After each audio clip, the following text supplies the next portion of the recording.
Today I got a banger for you. What we're going to be doing is replacing these dingy yellow halogen headlights with some nice bright white LEDs, so stay tuned.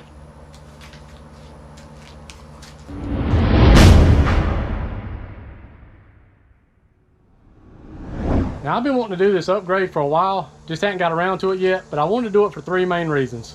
One, I don't think you can see, or other drivers can see, the halogens that well during the daytime when you're riding on the road. So that makes riding kind of dangerous, or more dangerous. Also, at night with these halogen lights, I can't see anything. I don't know about y'all if you run halogens before. I can't see a thing with them, so hopefully these LEDs will improve that. And three, it'll save some power on the bike for charging other things, devices, running GPS, whatever, because the LEDs take a little less power than the halogens. But I'll spin y'all around here, let you look at the lights I'm going to be using.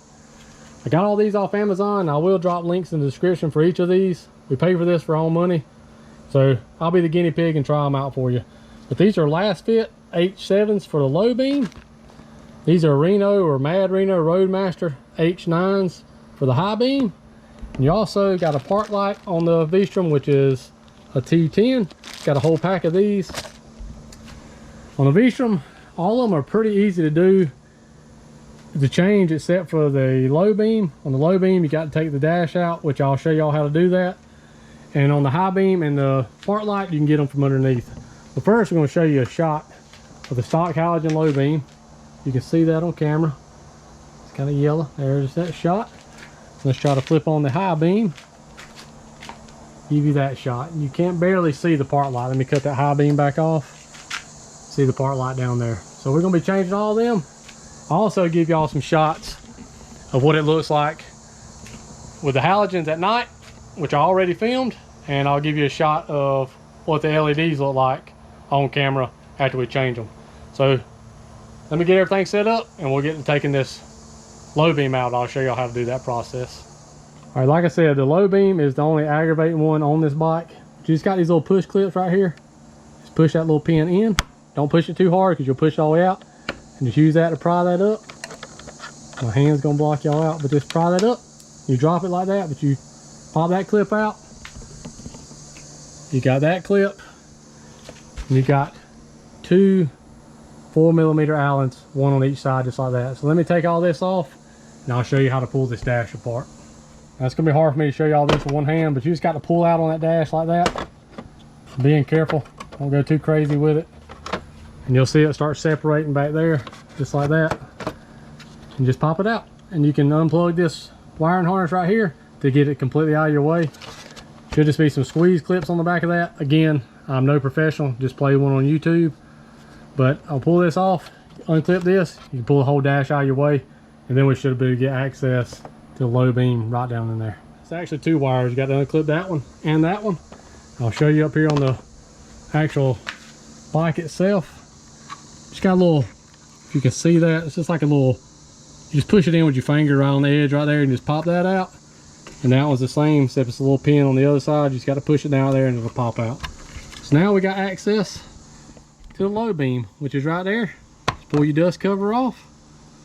There should be, if y'all can see that or not, I'm trying to get y'all in there if you can see it, but it's like a little metal retainer in there. Your owner's manual shows you how to do all this, but just pop that metal retainer out. We'll get that low beam out first. All right, I told y'all something wrong at the beginning. You're gonna need a 4mm Allen wrench, some kind of little thing to poke those clips with. You're also gonna need a Phillips head screwdriver, because right inside there, it's hard to show y'all this, but there's that little metal retainer right there. It's on a hinge on that side, but it's behind a little clip or a little pin and screw on that one. Don't take that screw all the way out because it will drop down in there. Just loosen it up and you can pop that little retainer out, or the little metal slide over, get your stock halogen out.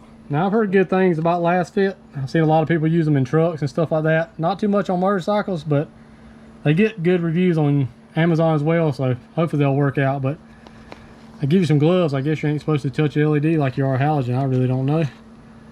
But there's the H7 low beam. It's supposed to be a 1-to-1 ratio to the stock halogen, which it looks like it is. So it shouldn't hit anything. It should fit in there just right. No adapters. Should just pop right in there. And it's supposed to be dual polarity as well, which means should be able to plug your harness up on your bike. Either way, on those prongs, it should work, but if it don't, they say just take it off, spin it around, plug it back up. All right, something I want to point out before I move ahead to the hooking this up and showing y'all what it looks like. That little screw I told you to take loose to take that retainer clip out of there, if y'all can see that. You don't have to take that screw loose. All you have to do is push that retainer in really hard and up, and that'll come out and let that retainer come back so you can get that bulb out of there. Do not take that screw loose, because it was an absolute pain in the ass to get it back in. So that was my mistake. I wanted to correct that. And also, these LEDs can actually be in the headlight this way or this way. And you want them facing, from my understanding, up like this. I'll show it in the headlight, but you got these little tabs. So make sure that tab's facing up, because your halogen only has one. So make sure you put that in the same location. But make your LED just like this right here. I'll show you on the headlight. You can see in there. See how it's facing up? If you can tell, it's facing straight up down, so the LEDs will actually bounce off this way. I think that's going to work the best from my understanding, but may have to play with that, but I think that's going to work. So let's get it hooked up and see if it actually is dual polarity, and see if this thing will actually work. All right, moment of truth, and it's on. It worked. There's a nice bright whiteness of the LED. I'll change the high beam and that. Let's just look at that right now. Look at the yellow, dingy low beam. I mean high beam compared to that nice crisp white LED. It's gonna look so much better. Make the bike look more modern. Now let's switch out that high beam. I think you can get it from under here. All right, I'm not gonna be able to show y'all how to get to the high beam per se. Just got to reach your hand up in there. Show you up here. Just got to turn it until you get it loose. It's kind of tight in there. Just pull it out, and then hopefully you can drop it down in here. Right there it is, y'all can see it. And we'll try to unplug it and plug it back up. Stick it back in there. It's kind of a pain in the butt, but just twist it to get it out, twist it to put it back in. And here's the Reno H9 high beams. That's what they look like. From my understanding too, you can actually adjust them to point the same way, just like we did the low beam. Don't know exactly how to do that yet.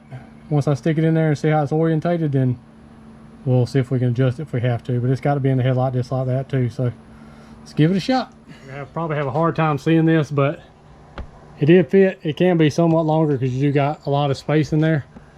If I can give you a tip, plug that thing in first, make sure you got it hooked up right, make sure the light comes on, and then just look at it from the front and just work your hand behind there, get your tabs lined up and twist in there. Luckily it was pointed in the right direction. So let's give this a try now. There's a low beam again.